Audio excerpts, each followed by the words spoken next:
Hello students, I'm Dr. Manju and today we will discuss about the chapter first of chemistry in ninth class, and here in the continuation of the lecture today we will discuss about the interconversion of three state of matter.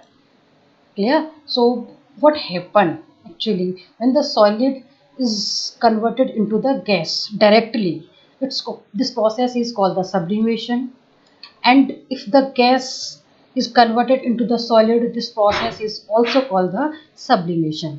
And if the solid is directly converted into the liquid, for example, you can understand better way through the ice is converted into the liquid, and this process is called the fusion. And when the liquid is directly converted into the solid, this process is called the solidification.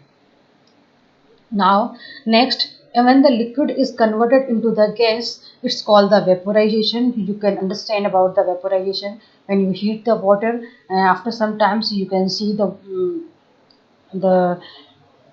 vapor is comes outside, and this process is called the vaporization. And vaporization can be occur at any temperature. Clear? Now, when the gas is converted again into the liquid, and this process is called the condensation.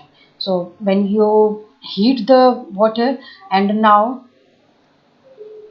switch off the gas, keep the plate on the uh, on, on the boiling water, and after some time you can see the steam is condensed. Clear? So I hope you have understand about the interconversion of the three state of the matter while changing the temperature and pressure. So next topic is the evaporation. Next topic is the evaporation. So the change of a liquid into vapor at any temperature, this process is called the evaporation. So evaporation basically is a surface phenomena. So what it's mean of surface phenomena?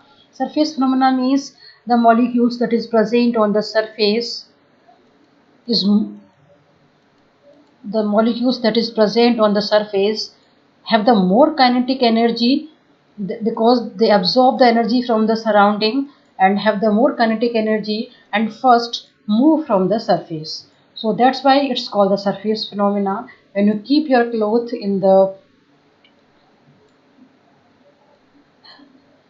when you keep your cloth in the sun, and after some times you can see your cloth become dry. So how it happened, the water molecules that is present on the surface of your clothes is move, yeah, or evaporate.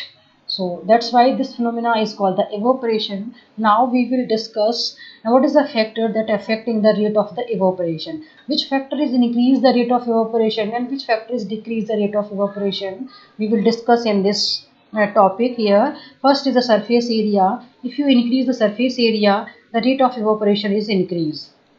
If you increase the surface area, the rate of evaporation is increased, and you can say the rate of evaporation is directly proportional to the surface area. Now the temperature, if we increase the temperature, and the more sunny is the day, yeah, more hot is the day, and the cloth is become dry, or take the less time for the dry. So if we increase the temperature, the rate of evaporation is also increased. Next one, it's a humidity. Now, in the point of humidity, you can understand in a better way when in the rainy season there is a moisture present in the environment. At that times, your clothes takes the more time. Your clothes take the more times because the moisture is already present in the environment having a more humidity. So at that situation, the rate of evaporation is decreased. Now is the next point. It's a wind velocity. If its wind is flowing the more velocity, then it's also increase the rate of evaporation.